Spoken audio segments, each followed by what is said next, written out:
자, 우리 성가의 가사대로 우리 옆 사람 인사합시다.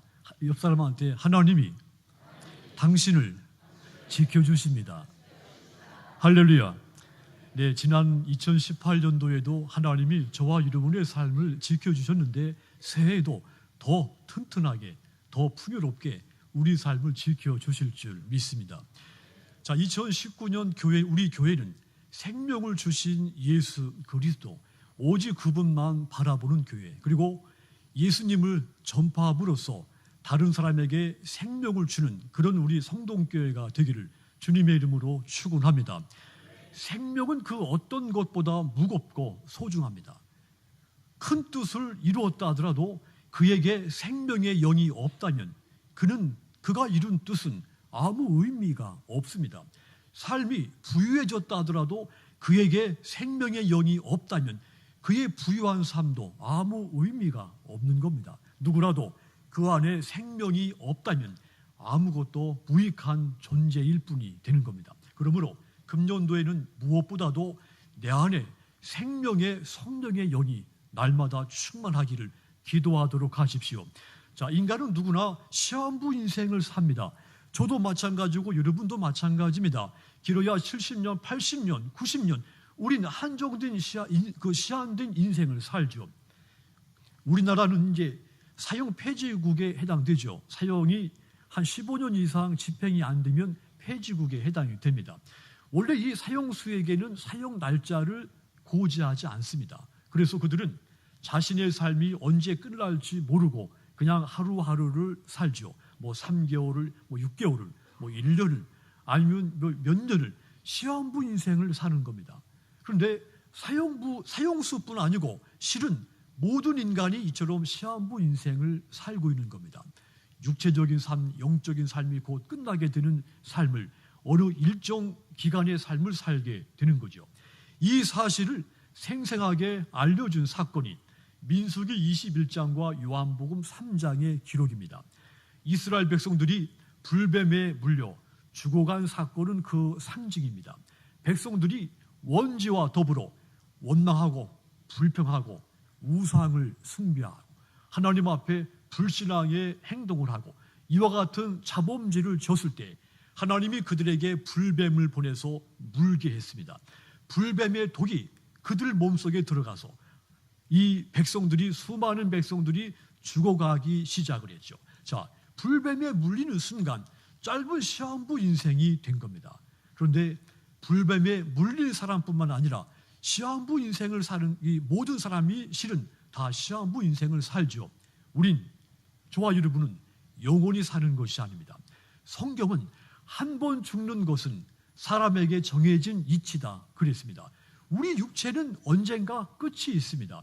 그렇지만 여러분, 시한부 인생이 아니신 한 분이 존재합니다. 바로 우리 주님 예수 그리스도입니다. 그분은 영존하시는 하나님이십니다. 처음이요 끝이신 분입니다. 그래서 누구든지 그를 믿으면 시한부 인생에서 영원한 인생으로 거듭나게 됩니다. 예수님이 어떤 분이시길래 이렇게 시한부 인생을 영원한 인생으로 거듭나게 하십니까? 가장 먼저 그분은 우리를 죽음에서 살리시는 분이시기 때문입니다. 하나님은 우리 몸속에 이 죽음의 독을 해독시켜서 우리가 살 수 있는 길을 마련해 주셨습니다. 마치 이스라엘 백성들이 불뱀에 물려서 모두 죽어가고 있을 때 하나님은 모세를 통해 장대 끝에 구리뱀을 만들어 매달도록 명령을 했습니다. 그리고 누구든지 그 노뱀을 바라보는 사람 살 수 있게 하셨습니다. 그런데 뱀에 물린 사람이 장대 위에 달린 구리뱀을 바라보며 산다. 이 말은 당시 사람들한테 이해할 수 없는 말이었습니다. 그래서 많은 사람들이 구리뱀을 바라보지 않았습니다. 살 수 있는데 살지를 못한 겁니다. 하지만 구리뱀을 쳐다본 사람들 해독되어서 살아났습니다. 이건 역시 이해할 수 없는 일이었습니다. 하지만 이해할 수 없는 일들이 그들 눈앞에서 펼쳐져 있었던 겁니다. 민수기 21장 9절 보시면 모세가 놋뱀을 만들어 장대 위에 다님 뱀에게 물린 자마다 놋뱀을 쳐다본즉 살더라. 장대 위에 높이 달린 이 뱀, 십자가 위에 달리신 예수님을 상징합니다. 모세가 광야에서 뱀을 든 것 같이 인자도 들려야 하리니, 이 말씀처럼 예수님께서 십자가 위에 높이 달리셨습니다. 하나님이 십자가 위에 달려 피 흘린 그 예수님을 바라보면 누구든지 죽음의 독에서 해독되어 살도록 하신 겁니다. 우리에게 살 길을 하나님이 우리에게 주신 것입니다. 죽어가는 사람들이 십자가 위에 달리신 예수님을 바라보면 산다. 이 말 역시도 그 당시에 사람들이 이해할 수 없는 말이었습니다. 그래서 많은 사람들이 죽음의 독을 품고 죽어가면서도 십자가에 달리신 예수님을 바라보지를 않은 겁니다.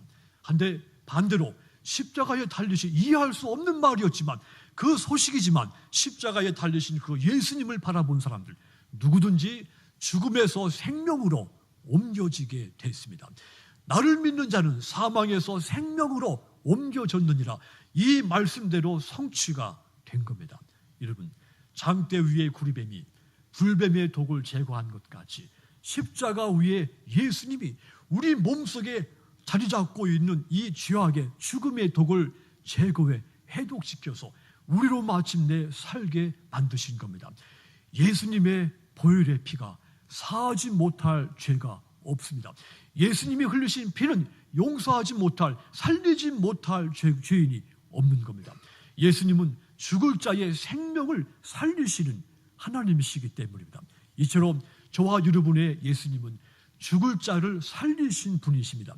또한 예수님은 어떤 분이셨습니까? 영원한 생명을 주신 분입니다. 요한복음 3장 15절 보시면, 이는 저를 믿는 자마다 영생을 얻게 하려 하신다. 예수님은 죽음의 독을 제거하시고 우리에게 생명을 불어넣으신 분이죠. 요한복음 10장 앞에 10절도 보시면, 도둑이 오는 것은 도둑질하고 죽이고 멸망시키려 할 것뿐이지만 내가 온 것은 양으로 생명을 얻게 하고 더 풍성히 얻게 하려 하는 것이라. 내가 이 땅에 온 것은 양으로 더불어, 그러니까 백성 모든 사람들에게 생명을 주기 위해서 내가 이 세상에 왔다. 저는 이 이야기를 보면서 저희 집사람이 최근에 이 6살 먹은 어린아이하고 3살 먹은 이 초등학생하고 복음을 제시하고 전도하는데 그런 얘기를 들었다는 소리를 들었습니다. 예수님이 누군지 아느냐 그랬더니 양치는 사람이라고 그러더랍니다. 그러니까 어떤 한 아이는 교회를 다니는데도 예수님이 어떤 분인가를 정확하게 가르침을 못 받은 거죠. 이 들에서 그 양치는 사람이 예수님이다. 그런 말을 하더랍니다. 아무튼 양뛴 우리에게 생명을 주기 위해서 예수님이 십자가에 높이 달리셨습니다.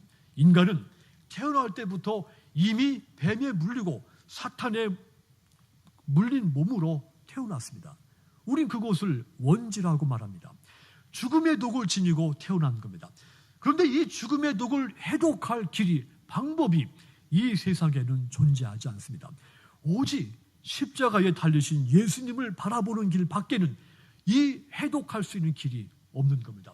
예수님을 바라보면 새 생명을 얻습니다. 예수님은 영원한 생명을 주시기 위해서 이 세상에 오신 하나님의 독생자이시기 때문입니다.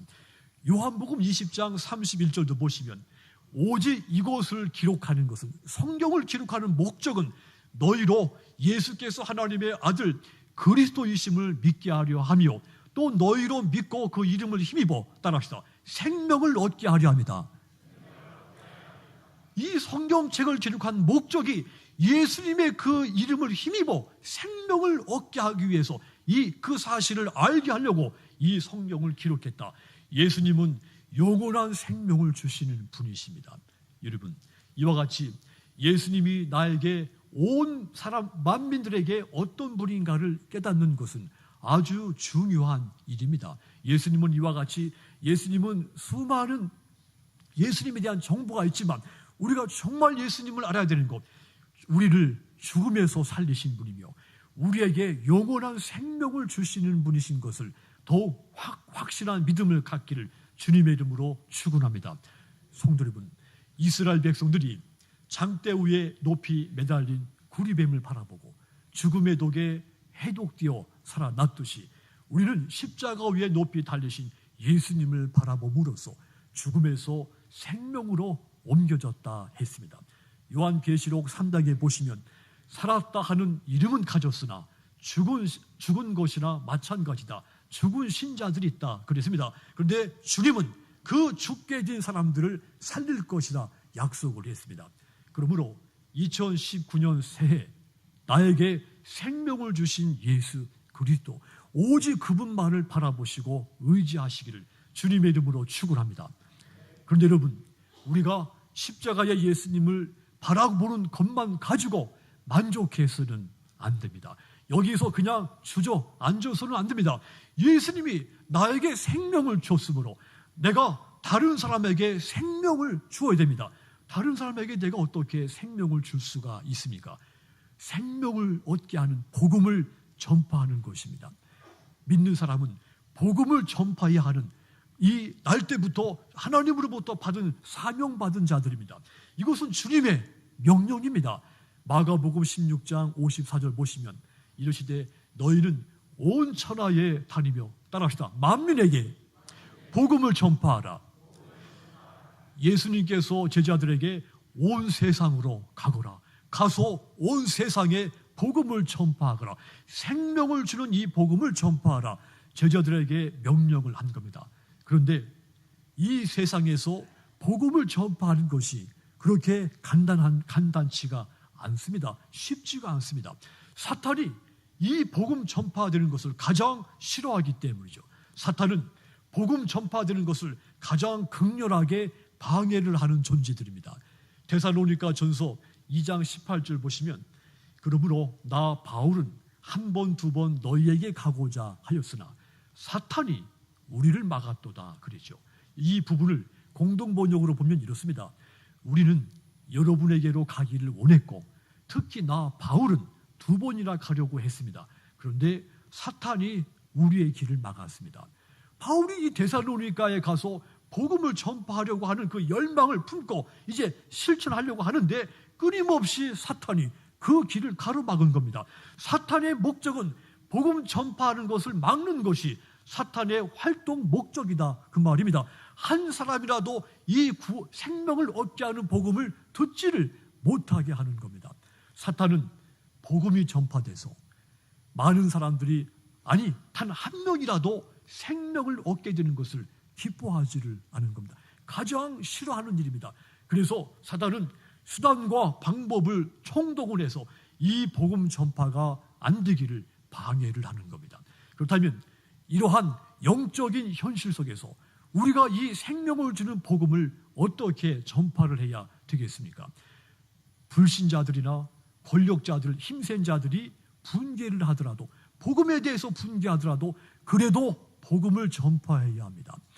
2절을 보시면 예수 안에 죽은 자의 부활이 있다고 백성들을 가르치고 전함을 싫어하며 그랬죠.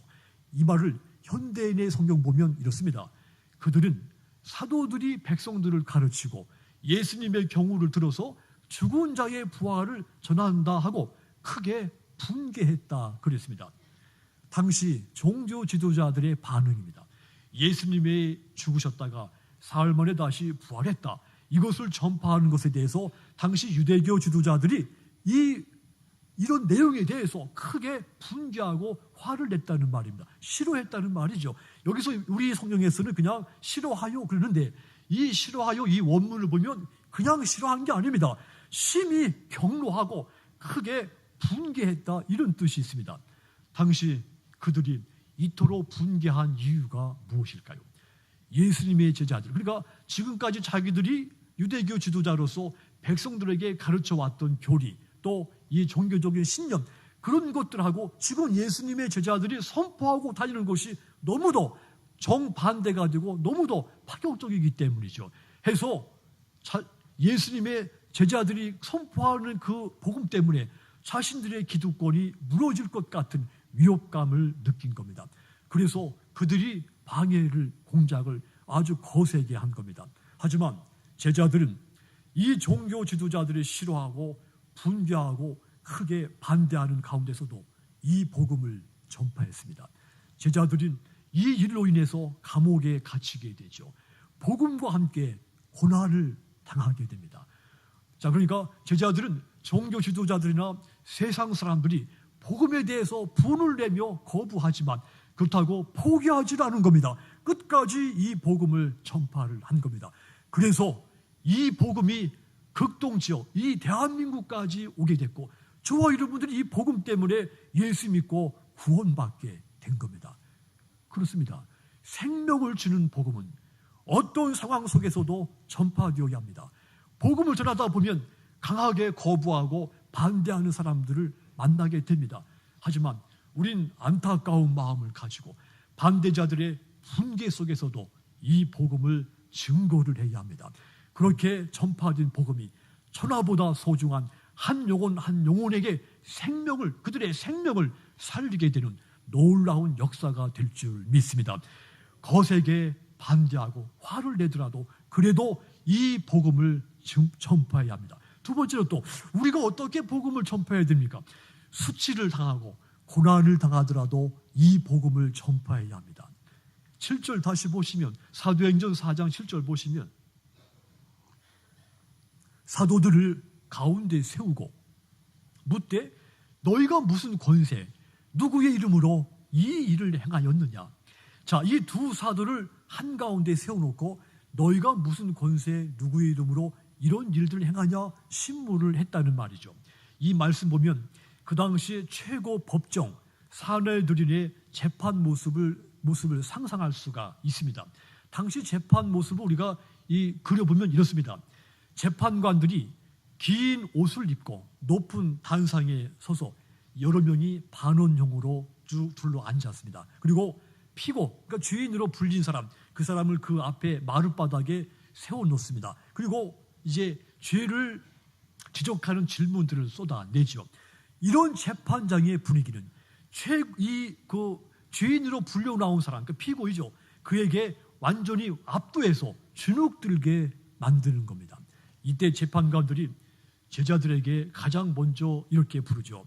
너희가 피고인이요 이렇게 말하지 않고 너희가 이렇게 부릅니다.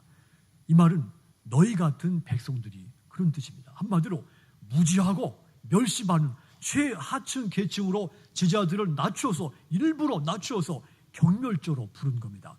재판관들은 또 제자들에게 너희 같은 사람들이 무슨 권세로 누구의 이름으로 이런 일을 했느냐 끊임없이 조롱 섞인 경멸조의 질문을 한 겁니다. 계속 이런 식으로 제자들을 협박하고 조롱해서 또 처벌할 구실을 끊임없이 찾고 또 답이 없는 애매한 질문들을 끊임없이 쏟아냈죠. 재판관들은 제자들이 복음을 전파하지 못하도록 자존감에 상처를 냅니다. 권력에 주눅들게 만듭니다. 핍박해서 두려움에 떨게 만든 겁니다. 온갖 수치를 겪게 하고 조롱을 겪게 하고 고난을 당하게 한 겁니다. 하지만 제자들은 복음 전파를 중단하지 않았습니다. 수치를 당하지만 고난을 당하지만 끝까지 이 복음을 전파했습니다. 사탄은 하나님을 대적하듯 우리를 대적합니다. 사탄은 자기들의 질서, 그러니까 우리가 복음 전파하는 이것을 가만두지 않습니다. 우리를 수치스럽게 만들고 주눅들게 만들고 해서 위기로 몰아넣게 해서 복음 전파를 포기하게 만듭니다. 당시 종교 지도자들, 재판관들이 그러했죠. 그들 뒤에는 사탄의 마수가 작용하고 있었던 겁니다. 하지만 그래도 제자들은 두려워하지 않고 복음을 전파했죠. 우리도 두려워할 필요가 없습니다. 보혜사 성령님이 그 순간순간 나와 함께 하시고 또 그리스도를 죽은 자 가운데 다시 살리시고 만왕의 왕으로 세우신 하나님이 우리와 함께 하시기 때문입니다. 제자들은 이 확신을 가지고 수치를 당하고 조롱을 받지만 고난을 당하지만 이 복음을 끝까지 전파를 한 겁니다. 그래서 오늘 이 땅에까지 복음이 전해진 겁니다. 복음은 수치 가운데서도 고난 가운데서도 계속해서 전파되어야 한다는 이야기입니다. 마지막 세 번째로 이 복음을 우리가 어떻게 전해야 됩니까? 성령이 충만해서 얻은 영감으로 증거해야 합니다. 8절 보시면 이에 베드로가 성령이 충만하여 이르되 백성의 관리들과 장로들아 이렇게 말하죠. 여기서 중요한 문장은 성령이 충만하여 이 말입니다. 이 성령이 충만하여 그 말은 그때 이 두 제자에게 어떤 신비한 능력이 생겼다는 말이 아니라 그 순간 그 위협 또 조롱 이 순간에 특별한 순간의 영감을 말합니다. 자, 그러니까 성령이 충만하여 이 말은 제자들이 재판을 받는 그 위협적인 순간에 하나님이 성령을 부으셔서 그 순간 제자들에게 영감이 떠오른 겁니다. 그 영감을 얻어서 담대하게 조롱과 위기 속에서 위협 속에서 이 복음을 주눅들지 않고 전파를 한 겁니다. 이런 자세를 취하기가 쉽지 않죠. 성령이 충만해 특별한 순간 영감을 떠올라서 흐트러지지 않고 참으로 그 신앙의 기계 있게 이 복음을 전파하는 것은 쉽지 않은 일인데 그들이 바로 이 제자들이 성령에 충만해서 그 순간 얻은 영감으로 인해서 담대하게 위기 가운데 복음을 증거한 겁니다. 만일 그때 당시 제자들이 성령에 충만해서 얻은 영감으로 복음을 증거하지 않고 자기들이 알고 있는 지식을 가지고 자기들이 체험한 지식을 가지고 복음을 선포했더라면 아마도 그들은 실패했을 겁니다. 도리어 이 죄인으로 몰릴 그 원인거리만 더 많이 제공하고 말았을 겁니다. 하나님은 복음이 꼭 전파되어야 할 그 순간에 제자들에게 성령을 부어주어서 영감을 얻게 하고 영감에 힘입어 복음을 전파하게 하셨습니다. 그 복음이 불같이 역사해서 초대교회 예루살렘 교회가 뜨겁게 놀랍게 경이롭게 부흥이 이루어진 겁니다. 그리고 그 복음이 참으로 멀리 유대 지역의 복음에서 세계의 복음으로 이제 우리나라 이곳까지 그 복음이 이룰 수가 있게 된 겁니다. 여러분 그렇습니다. 복음은 성령이 충만해서 얻은 영감으로 전파를 해야 합니다. 내가 아는 것 가지고 내가 알고 있는 지식 가지고 전파하면 실패합니다. 내 의지로 복음을 전파하려고 하면 어느 순간 포기하게 됩니다. 오직 하나님이 주시는 영감으로 전파할 때 끝까지 전파할 수가 있습니다. 그러므로 여러분들이 복음을 전파할 때는 먼저 성령 충만하기를 기도하십시오. 성령 충만으로 얻은 영감으로 전파하십시오. 그랬을 때 한 영혼 한 영혼이 구원받는 놀라운 생명의 역사가 일어나게 될 줄 믿습니다. 사랑하는 여러분, 복음은 계속해서 전파되어야 합니다. 복음은 2000년 전에도 제자들과 사도들에 의해서 전파가 되었고 지금도 수많은 성도들에 의해서 수많은 선교사들에 의해서 수많은 간증자들에 의해서 지금도 복음은 전파되고 있습니다. 미래에도 이 복음은 멈추지 않고 전파됩니다. 한데 사탄은 이 복음 전파되는 것을 끊임없이 방해를 합니다. 불신자들을 동원해서 복음이 더 이상 더 멀리 더 깊게 전파되지 못하도록 갖가지 수단 방법을 동원해서 방해를 합니다. 하지만 저와 여러분, 세상 사람들이 복음에 대해서 분개하고 싫어하고 거부하더라도 전파하시고 수치와 이 복음을 전파하느라고 내가 조롱받고 수치를 받고 고난을 당하더라도 복음을 전파하고 내가 성령에 충만해서 얻은 그 영감으로 복음을 끝까지 전파하도록 하십시오. 그렇게 전파된 복음, 마침내 한 영혼 한 영혼을 살리는 한 영혼에게 생명을 주는 놀라운 믿음의 역사가 일어나게 될 줄 믿습니다.